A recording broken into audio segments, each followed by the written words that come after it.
अगर आप गांव में रहने वाले लोग हैं और आप सोच रहे हैं कि हम ऐसा क्या बिजनेस करें जिसमें इन्वेस्टमेंट कम लगे और अच्छा खासा पैसा कमा सकें, तो फ्रेंड्स आज के लिए मैं आपके लिए ये ऐसे ही 5 बेस्ट बिजनेस आइडियाज लाई हूँ जिनको आप गांव में रह के शुरू कर सकते हैं और बहुत अच्छा पैसा कमा सकते हैं। तो फ्रेंड्स मेरे इस वीडियो को पूरा अंत तक देखिएगा। तो शुरू करते हैं। पहले बिजनेस की बात करते हैं, सीड सेलर। अब आप ये सोचोगे कि सीड सेलर बीज का बिजनेस, गांव में सीड सेलिंग का काम करें। इस सीड सेलिंग मतलब आप अपने गांव में खेती करके बीज बीज उगाते हैं, उन बीजों को आप शहर में बेच सकते हैं। साथ ही इसका आप इंपोर्ट और एक्सपोर्ट का भी काम कर सकते हैं, इससे अच्छा प्रॉफिट मिलता है। ऑनलाइन और ऑफलाइन भी कर सकते हैं। ऑनलाइन और ऑफलाइन में फ्रेंड्स मेरा मतलब है कि अगर आप ऑनलाइन करते हैं तो आपको ज़्यादा प्रॉफिट मिलता है। क्यों? क्योंकि ऑनलाइन पब्लिक ज़्यादा रहती है। ऑफलाइन भी कीजिए लेकिन ऑनलाइन करने की भी कोशिश कीजिए। आप खुद के बीज की खेती करके ये बिजनेस कर सकते हैं। गांव में लोगों के पास ज़मीनें तो होती है, अगर आप वहाँ बीज की खेती करके शहरों में बेच रहे हैं वो बीज, तो अच्छा खासा प्रॉफिट मिलता है। अब बात करते हैं फ्रेंड्स, एक्सपोर्ट मिल्क।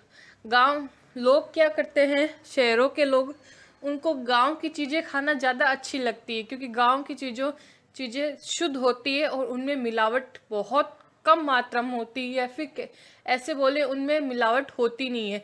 तो गांव में काफ़ी दूध होता है क्योंकि लोग घरों में गायें रखते हैं तो उनसे काफ़ी दूध होता है। तो लोग क्या करते हैं कि गांव दूध को शहरों में बेचते हैं। तो आप भी ये कर सकते हैं, मतलब आप शहर की जो लोकल डेयरियां हैं वहाँ जाके अपना दूध बेचें, या फिर शहर में रहने वाले लोग हैं उनसे कांटेक्ट कर लें, सुबह सुबह उन्हें दूध जल्दी पहुंचा दें उनके घरों में, तो भी आपको अच्छा प्रॉफिट मिलता है। या फिर आप दूध से बनने वाले जो भी प्रोडक्ट है जैसे मावा, घी, पनीर, इन सब को बना के शहरों में बेच सकते हैं। इन सब को बना के जो आपके होलसेलर या रिटेलर होते हैं उनसे कांटेक्ट कर लीजिए, उन्हें ये माल बेचिए तो आपको प्रॉफिट अच्छा मिल जाता है।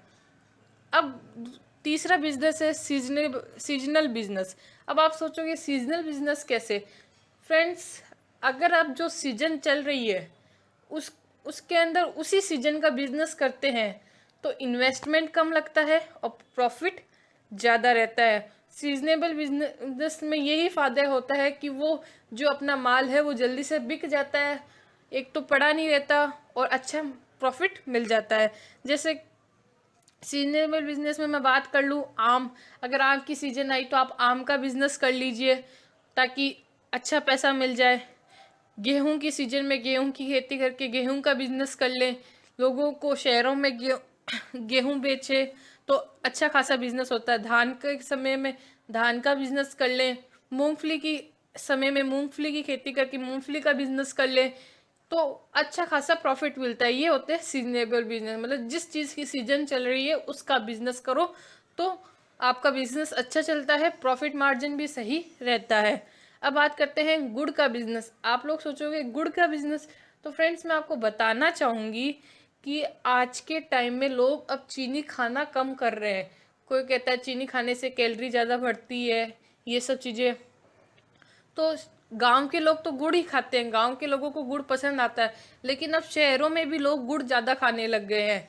तो शहर के जो लोग होते हैं वो गांव से ही गुड़ मंगा के खाते हैं क्योंकि गांव का गुड़ जो होता है वो प्योर होता है और अच्छा होता है। तो मैं बताऊंगी, अगर जहाँ गन्ने की खेती ज़्यादा होती है वहाँ आप गुड़ का बिजनेस करें तो आपको अच्छा प्रॉफिट मिलता है। अब बात करते हैं प्लांट नर्सरी बिजनेस। अब आप ये सोचोगे प्लांट नर्सरी बिजनेस क्या है, तो नर्सरी भूमि का छोटा सा वो हिस्सा होता है जहाँ बीज और दूसरे साधन के द्वारा पौध के माध्यम से पेड़ या प्लांट को तैयार किया जाता है, और तैयार प्लांट को हम इसे मार्केट में बेच सकते हैं। तो इससे अच्छा फायदा होता है। इस बिजनेस को करने से पहले आपको इस बिजनेस के बारे में पूरी नॉलेज होनी चाहिए, मतलब आपको पौधों के बारे में पूरी नॉलेज होनी चाहिए, तभी आप ये बिजनेस कर सकते हैं। इस बिजनेस को करने के लिए ज़्यादा कुछ इन्वेस्टमेंट नहीं लगता। इसको एक छोटी सी जगह आप अपने घर की छत से भी शुरू कर लें, गार्डन में, या फिर आपके पास खेत है तो खेतों में भी। जैसे किस किस का, जैसे इसमें सब्जी हो गई, सजावट के पौधे हो गए, फूल फल, इन सब के पौधे लगाकर उनको तैयार करके मार्केट में बेच सकते हैं, तो अच्छा प्रॉफिट होता है। तो प्रॉफिट की अगर हम इन सब बिजनेस में बात करें, अगर आप गांव में इनमें से कोई भी एक बिजनेस करते हैं तो आपको अच्छा प्रॉफिट मार्जिन रहता है। तो फ्रेंड्स धन्यवाद। अगर मेरा वीडियो पसंद आया तो प्लीज़ लाइक कीजिए और सब्सक्राइब बटन पे क्लिक कीजिए। इन सब 5 बिजनेस में से आपको कोई भी बिजनेस की जानकारी कंप्लीट चाहिए तो मेरे कमेंट सेक्शन में कमेंट कीजिए, मैं उसके ऊपर कंप्लीट वीडियो बना दूंगी। धन्यवाद फ्रेंड्स।